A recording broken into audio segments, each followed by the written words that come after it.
How about them fucking dogs? Well, this is the day after Sunday. I'm fucking hungover.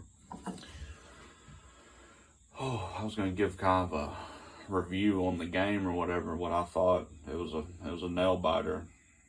Glad I was drinking. Pretty much Tennessee had our defense whooped all day yesterday. We got lucky in overtime, I guess, really. Or their offense just finally got tired. Couldn't go no more.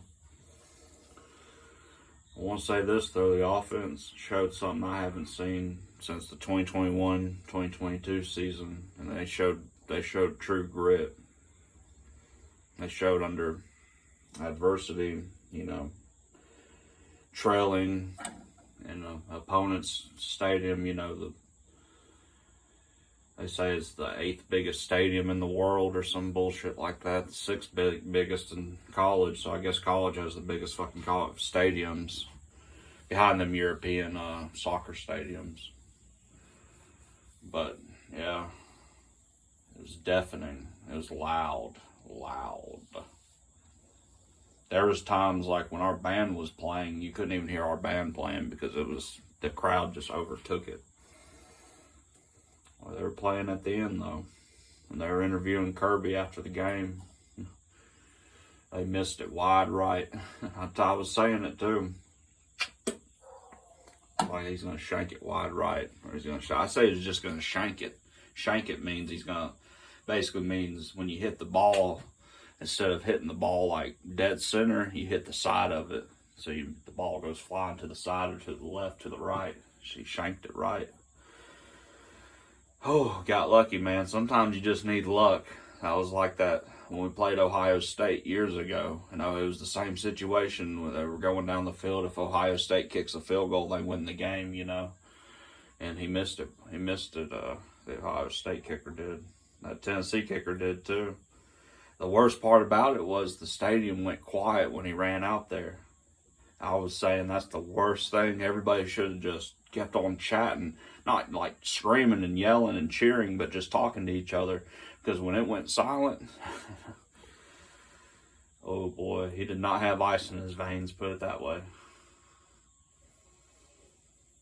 I almost called the touchdown in overtime, too. I said, watch, I bet we're going to score on the first play. We're just going to walk right in on a running play. Got close. A few yards out.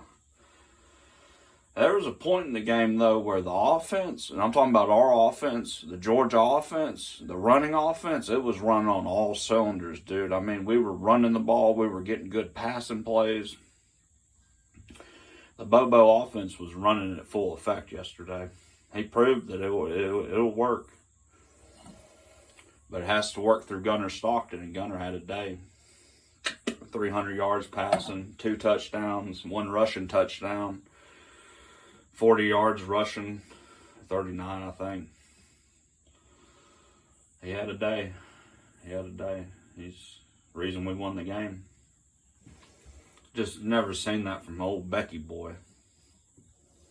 Never seen Carson Beck throw a Hail Mary dime to fucking tie the game up that inevitably won the game. There was a demeanor about Gunner, too, that I liked. That he was stone cold. Clint Eastwood look on his face, you know what I mean? There was no smiles. Even after the game, he wasn't really smiling or anything. He was still in the mode. He was still in the game mode. That switch was still flipped that I talked about. He has a switch that he flips. He flipped it yesterday. He showed the world. He showed everybody. He showed Paul Feinbaum. He showed all them motherfuckers that talk shit about him that, look, motherfucker, I can compete and I can play quarterback in the SEC. Not only play, I can win. Beat Tennessee in their stadium. We got a bye week going into next week. Then we got old Alabama coming to Athens. The hell, they played good against Wisconsin, so they're going to give us a hard game. They always do. This time we got a quarterback. I seen Carson Beck. They won their game, but they were playing fucking South Florida. I mean, where are they going to play an actual good team? Notre Dame lost to Texas A&M. And I seen that was a close game too, 41-40.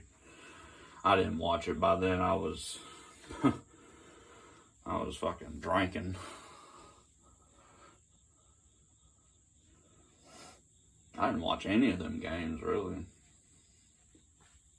I was done after that Georgia game. I was kind of done with football because it was just such a high stress game. I came to the realization too, I was all right if we lost to Tennessee because they had a good football team. They were running up and down the field on our defense. I hope that they have a killer offense, and I hope that our defense isn't that bad. I don't think they are. I think Tennessee, they got some players. They're going to be good, and Tennessee is. Wouldn't be surprised if we'll see them again in the college playoff. For real.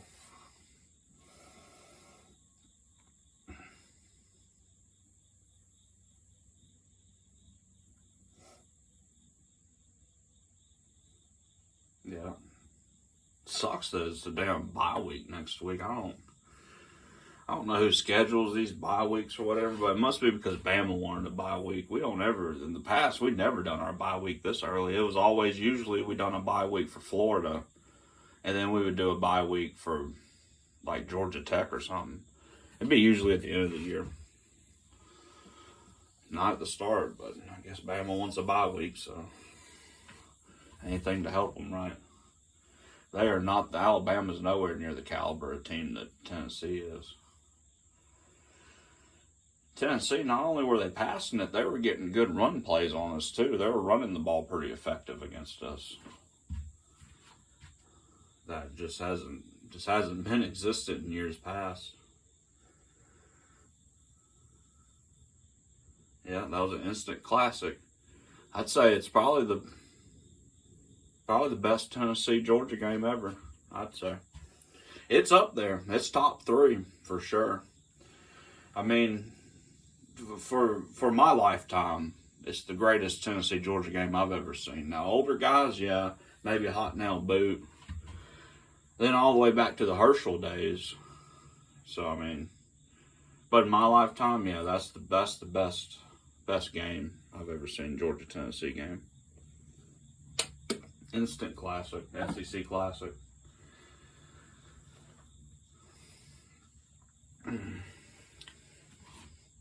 Well, the Dogs, they got a good team this year. If the defense just needs to go to work, and we got to get past Alabama. And I think once we get past Alabama, the SEC schedule is going to ease up on us, basically. Mississippi State, they're going to be hard too, and all them teams are going to be hard teams to play. The SEC is not an easy schedule to win. It'll just make us even better, though. We were substituting a lot of people in and out on defense, too, so that's what I'm saying. Kirby might still be trying to find the right guys to play on defense. It's not as set in stone like the offense is. The offense, I mean, hell, we got like 4 different running backs, dude. Like, we got running backs that haven't even played yet, dude, like Roderick Robinson, who continues to get hurt. I mean, I feel bad for him, dude. He's been hurt the whole time he's been at the UGA. He's been hurt, man. We got other good running backs, though. Dwight Phillips, he got banged up a little bit, but I think he'll be all right.